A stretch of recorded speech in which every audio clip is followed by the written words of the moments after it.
friends, my name is Shinde Vaishnavi Sunil. Today video topic is conditional statement and conditional operation.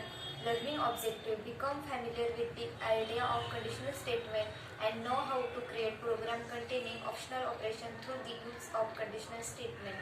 Become familiar with the complex and logical operator commonly used in a conditional statement. Know how to compare both numbers and strings. Remembering the equals commands for string. Become familiar with the order of execution for a conditional statement, and know that the parsing of conditional statement stop at first condition whose statement evaluates to true. Our program have so far then been linear. In other words, the program have executed from top or bottom without major conditional logic or our program.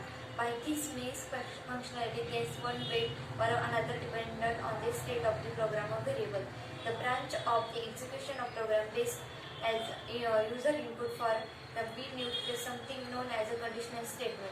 The simplest conditional statement looks something the system.out.println hello print if true system.out.println the code is unavailable. A conditional statement begin with the keyword if followed by parenthesis. An expression is placed inside the parenthesis which is evaluated when the conditional statement is reached. The result of the evaluation Boolean value. No evaluation occur about the instant Boolean value was explicit user conditional statement. The parentheses are followed by a block which is defined inside opening and closing curly bracket. The source code inside the block is executed if the expression inside the parenthesis evaluates the true.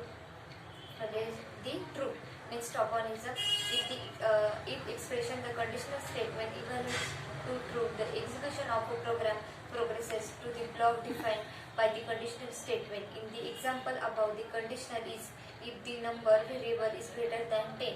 On the other hand, if the expression evaluates to false, execution moves on to the statement after the closing curly bracket of the current conditional statement. An if statement is not followed by the semicolon, since this statement doesn't end after the conditional statement is a if statement, if else statement, else if statement. A code indentation and block statement.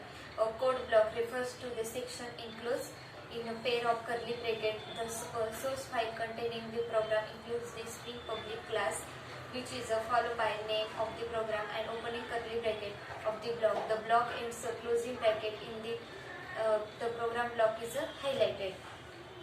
The recurring public static void string else in the program becomes a block, and the source code within the executed when the program is run. This name is a fact the starting point all the program. We actually have two blocks in the, as we say from the blocks define program structure and its one. A curly bracket must always some matching pair. Any code that a missing closing or curly bracket is errorless. Thank you.